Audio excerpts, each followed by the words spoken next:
What works for me isn't gonna work for everybody, so how I shoot manual. Or to put it more precisely, my creative process when shooting manual. It's sort of like a prompt for me. The first prompt is, how much motion blur do I want? Like, do I want a lot? Do I want a little? Do I want nothing at all? Do I want my capture to be like frozen? That's gonna determine my shutter speed. The second prompt is, what type of background do I want? Like, what type of background blur? If I want a lot of separation, if I want a lot of that bokeh, I'm gonna choose a wide open aperture and I'm going to use a longer focal length. So I'll probably pull out my 70-200 f2.8 and shoot at f2.8. If I want more to be in focus, I'm gonna want something more like f11. So it really changes depending on what you want to do. And then the last thing is kind of like, how much ISO are you willing to kind of use or put up with? Every camera is different here. So for me, I find I can get away with 6,400 and it is clean. I could probably go higher and wouldn't have a problem. So I just know as long as I kind of keep it in that range, I don't have to sacrifice anything else and I can just play with the other settings as I see fit for my creative image. This is something you're going to have to play with your camera. Like, you're going to have to see, like, take pictures at different ISOs and see, like, where's that breaking point for you? Like, where are you like,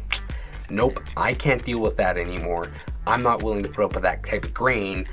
And that's your limit. That's where you stop. That's just kind of that's how I did it. And you're gonna have to play with your lenses and see, like, with focal lengths and with your aperture, like what the background differences are gonna look like, because it very much changes. Like when you're at 200 millimeters, f2.8 looks like, it's insane. It looks almost like a prime. It's so like separated. But at like a wide angle, f2.8, it's not, you see a lot more of the background. So if you're doing landscape or like a still subject, something that doesn't move quick, you can get away with slower and slower shutter speeds, which lets in a lot more light. This lets you go to like f11 and get a really good image, or drop your ISO down. But if you're photographing something, like when I'm photographing my dogs, I cannot go less than 1/200th of a second. Like I would prefer to be in like 1/400th and quicker.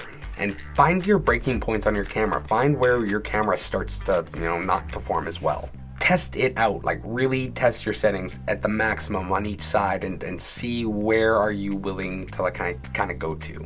For me, I don't like going past f11 because the lenses just, they don't seem to look as magical when you go past there. So that's like kind of a breaking point for me. When it comes to shutter speed, I'm all over the place. And ISO, I just know that 6,400, it looks really good. I have zero problems. So that to me is kind of like, okay, that's where I like to stay. But sometimes grain is nice and you creatively want some grain in your photo. So in those instances, I may just crank the shutter speed up, make it faster so that I can increase the ISO and get that in-grain camera, because I find anytime you can get the effect or you can get something in camera, it just looks better. And then after I kind of go through that process of going, okay, I want this much motion blur, I want this much background separation, and I'm willing to deal with this much grain, I'll take a photo or two, check it out, see how I like it, and then adjust the white balance as I see fit.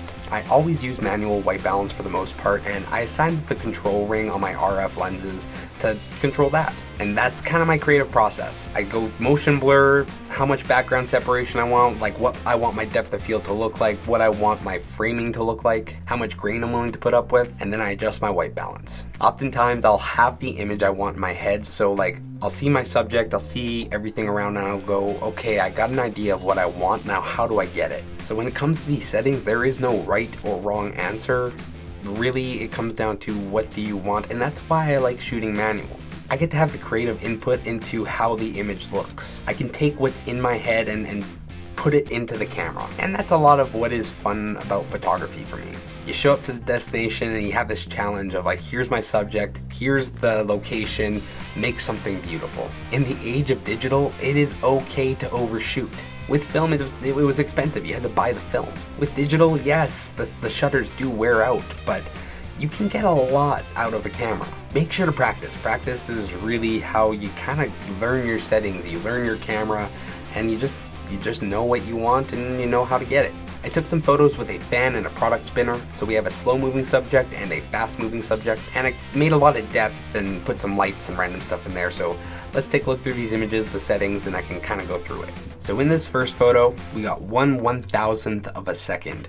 And as you can see here, our slow moving subject is perfectly frozen. However, the fast moving subject and the fan is moving very fast. The fast moving subject there's a little bit of motion blur still. So that's just interesting. At f4, I focused in on the watch and it's very much in focus. SpongeBob here, a little out of focus, but it's f4. So you can kind of see the compromises you have to make. And at 1600, so 1600 ISO, we don't see a whole lot of grain. Like, you have to really zoom in to see that grain.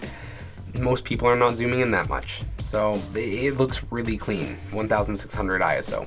We're on this next photo here, 1/100th of a setting. The fan is already annihilated. You can't even see it anymore. Our slow moving subject is still relatively frozen. That's really good. There's hardly any motion blur. It is a very slow moving subject though, so these are extremes. We're still at f4. Yeah, we still get that background separation. Our subject is very much intact. It looks good, but ISO 200 this time. So let's take a look at that grain. It looks cleaner. In that first photo, you can see it's a little dirtier. So this is ISO 1600. And this is ISO 200, so quite the difference there. This is ISO 100. This is a little bit more overexposed though, so almost no grain at all. f22, so at f22, we don't got a lot of background separation, but there's a sacrifice with this. So if we look at our subject, what we actually focused in on, it's not as sharp. It's just not as sharp as the f4. The f4 is just, it looks better. So yeah, there's more in focus, but the thing I wanted in focus isn't as sharp. And that's where you gotta find your breaking points. You gotta find where the lens kind of stops performing as well. This is a 1 second exposure. Our slow moving subject is now motion blurred. So 1 second exposure, we're starting to see some motion blur here. This is f2.8, just to kind of show you that separation. Our subject is intact, but now even the camera is starting to get blurred out, and SpongeBob is very much blurred out. You get a lot of background separation at f2.8. 1/100th of a second. We went over that one before. Yeah, this looks good. ISO 100. As you can see, very little grain. It looks very good. You can zoom in quite a bit.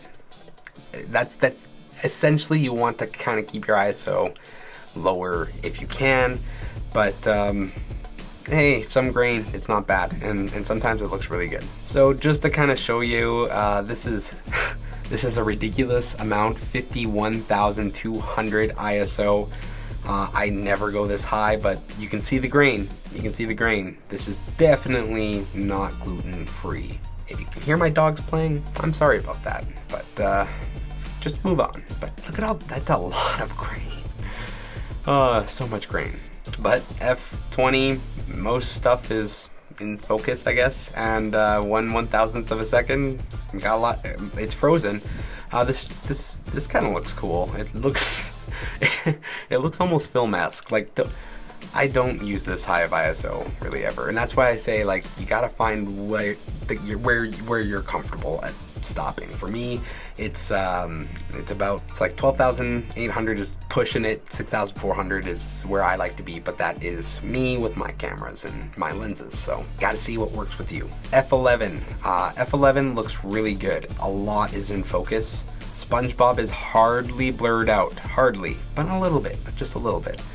F11 is, that to me is where I like to stop. I really like how F11 looks. A lot of stuff is sharp. Everything kind of looks good.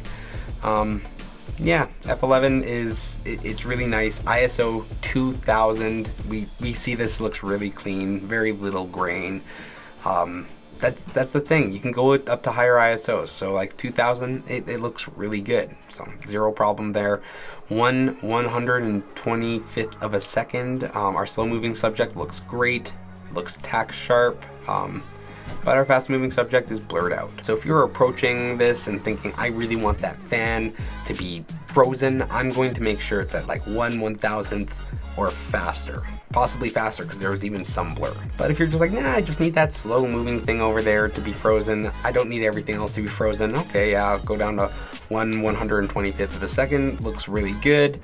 that would be kind of like my first line of thought. How much background blur do I want? Do I want SpongeBob to be like perfectly visible, or do I want to be a bit blurred out? That will determine my aperture and possibly my focal length, because as I mentioned, wide, you get more stuff in focus. Telephoto, you tend to get more blur, so at least with the background. And what do I want to do with the grain? Like, if I don't want to go super high with the ISO, or ISO, whatever you want to call it, then that means I might need to deal with less stuff in focus using a wider aperture, or I might have to use a slower shutter speed and get more motion blur. So there's always a compromise, and that's kind of the challenge of it. That's the fun of it. You kind of got to figure out what's going to work for you to get the image that you have in your mind out into the camera. And then white balance is just something you kind of got to play with, and you got to know the difference and play with studio lights to kind of be able to eyeball it. But you can always just use auto white balance. It's pretty good. The only thing is, if you're doing video, I suggest you don't use auto white balance, because when it changes on you,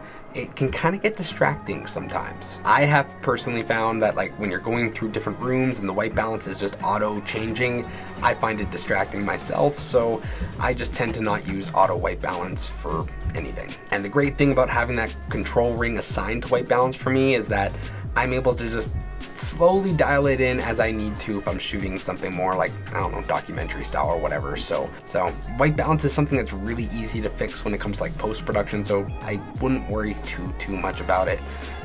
Make sure to shoot in RAW, because that will give you the most flexibility when it comes to editing. And when you get better at editing down the line, you're gonna want those photos in RAW. So just trust me and make sure you're shooting in RAW. And yeah, so in conclusion, how much motion blur do I want? Or how much motion blur am I willing to put up with? How much background blur do I want in the photo? Or how much do I want in focus? Then what do I want my composition to look like? Because that's gonna also determine a bit of that background blur.